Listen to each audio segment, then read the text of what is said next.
Good morning, children. How are you all? Hope you all are fine. Children, today I will explain you chapter number 6, heat transfer. First of all, children, let's recapitulate the previous knowledge which you have. First of all, what is heat? Heat is a form of energy which transfers from higher temperature to a lower temperature. It flows from always from a body which is a higher temperature to a body which is at a lower temperature. Thus, hotness or coldness of an object depends on the direction of flow of heat. Heat flows only and only if there is a temperature difference. The greater or larger the difference in temperature, the faster the energy flows. That means if in between the two bodies there is a large difference of the temperature, the heat flow will be faster and more. Now, next topic is difference between boiling and evaporation. First of all, what is the basic difference between boiling and evaporation, children? See, evaporation happens at all the temperatures. Okay, but boiling always occurs at a point, fixed point of temperature, which is known as the boiling point. In boiling, we can see the bubbles of air formed, whereas in evaporation, we do not see or we do not observe the bubbles formation. Evaporation always happens at the surface of the topmost surface of the liquid. Okay, but boiling is a process which occurs throughout the liquid. So these are the basic differences between the boiling and evaporation. Okay, now the next topic is factors affecting boiling. What are the next topic is factors affecting evaporation. See, children, there are many factors which affect the rate of evaporation. The clothes, when you spread up in your terrace, they dried up because of evaporation, not because of boiling. Okay, so what are the different factors which affect the rate of evaporation? One by one we'll discuss. First of all is temperature. Evaporation can occur at any temperature, but when there is an increase in temperature, a greater number of molecules at the surface of the liquid get energized and ready to escape. So that means what? When we increase the temperature, the rate of evaporation will also increase.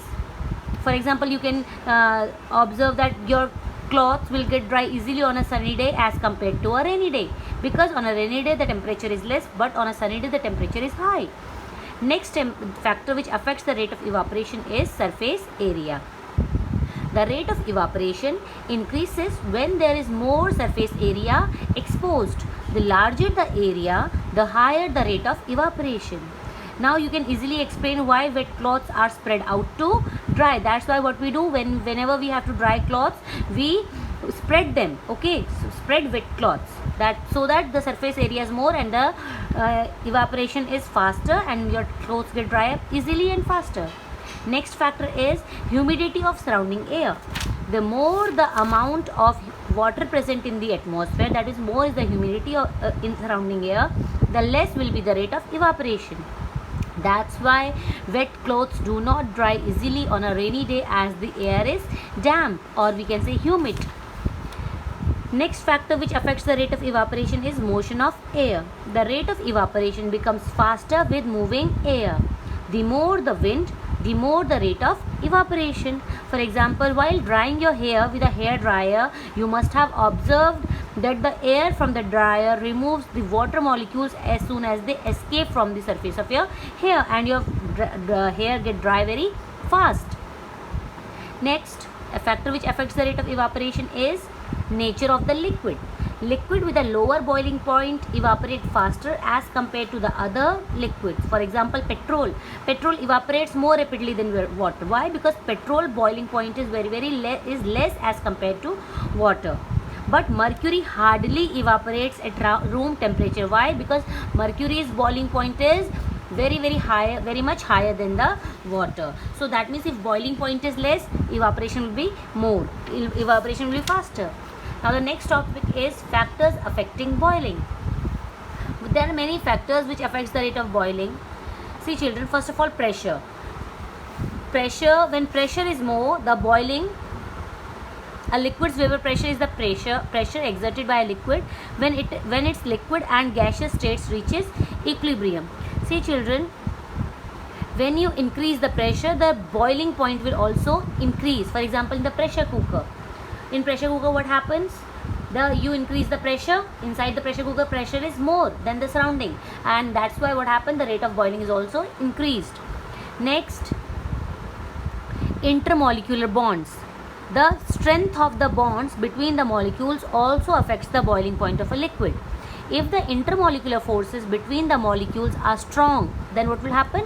Then the boiling point will be high. But if the intermolecular forces between the molecules are not strong, then what will happen? They can break easily, and the boiling point is less.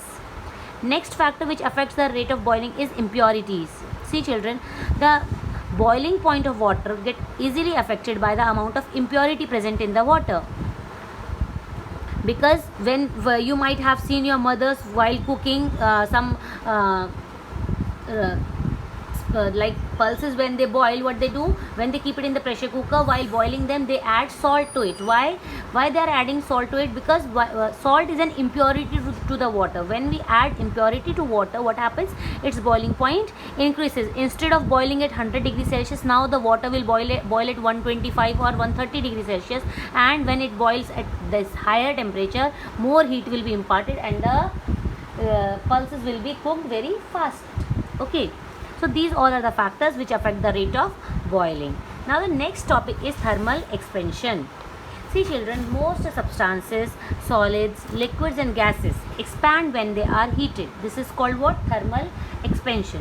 When matter is heated without any change in its state, it usually expands. When there is no change in the state, for example, when we give heat to water at 100 degrees Celsius, what happens? It starts changing its state, but until unless it will not change its state, what will happen? It will expand. Okay, so when there is no change in the state, then what happens? Actually the solid, liquid or gases are usually expanding as the movement of molecules increases.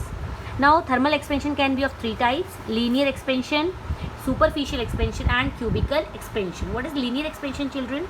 In this type of expansion, when a solid is heated, there is a change in its length. That means when only length is increased, then we say it is linear, it is a case of linear expansion. Okay, so the increase in length depends on the 3 points. What they are? First of all, the original length of the rod, the rise in temperature, how much temperature we are rising, third, the nature of the material.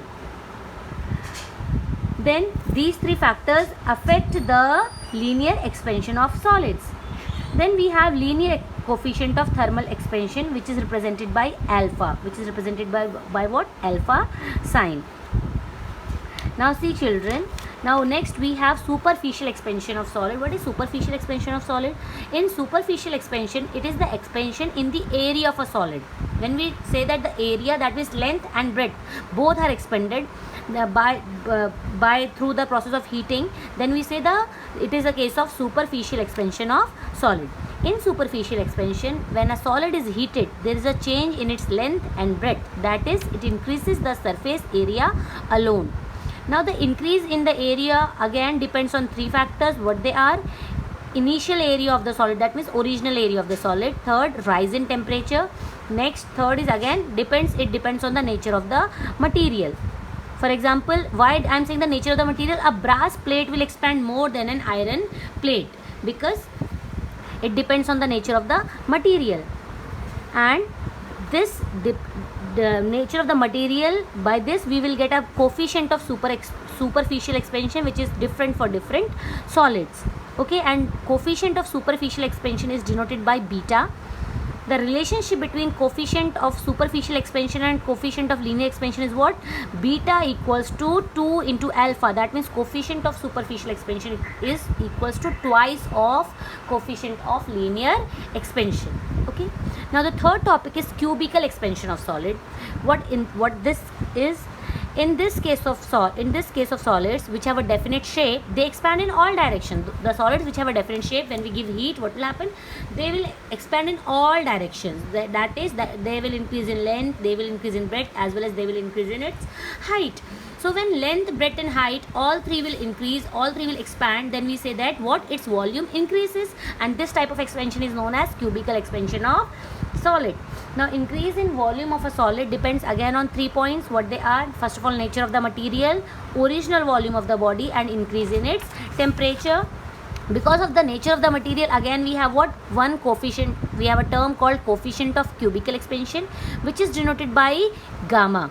Okay, and gamma is equals to 3 alpha. That means coefficient of cubical expansion equals to thrice of coefficient of linear expansion. So children, so these are the 3 types of thermal expansions which are given in your, discussed in your book. Now we will compare the expansivity in solids, liquids and gases. Now as you know the molecular structure of solids, liquids and gases, you can easily tell me that which state of matter will expand more. Since gases are already having very less intermolecular forces between them, so while giving the heat they will expand very easily. So the expansion will be maximum in gases, then in liquids, and minimum in solids. Okay children, now at the end it is given the applications of thermal expansion in daily life. Now we can observe many applications of thermal expansion in our daily life. First of all, we can see electric cables and telephone wires. The power lines or the telephone wires, you must have seen that the lines need to be hung from poles at the correct tension. Tension means tightness. If we hang them very loosely, then what will happen, during summers the wires will expand and they will sag. Okay, they will sag and they will be too close to the ground in hot weather. And in the reverse, if we go in reverse and if we just hang them very tightly, what will happen in winters, since due to contraction, what will happen, they may break also. That's why whenever the power lines or the telephone wires need to be hung from the poles with the correct tension, or we can say tightness. Likewise, next application of thermal expansion is use of mercury in thermometer. As we know that liquids expand and contract by expectable amount based on their temperature. The change in volume of the liquid in a thermometer tube can be used to give a measure of the temperature. We have seen that mercury is used as a thermometric liquid. It will expand and it will contract due to the temperature. Next, you must have seen jar lids. We all must have experienced trying to open a tight metal lid on a glass bottle. But if it will not open, then what we do? We just keep it under running hot water. We just pour running hot water over the lid. Because of that, what will happen? The lid will expand. Because of that hot water, the lid will expand, and so that what will happen, if the lid will expand, the lid loosens and the jar will open easily. Okay, so there are many, likewise we have many applications of thermal expansion in our daily life. Now the children, your work is to read the whole chapter and understand it. Do all the exercises given in the book, with all the exercises like multiple choice questions given inside the book as well as at the end of the chapter. I hope you all will do. Thank you.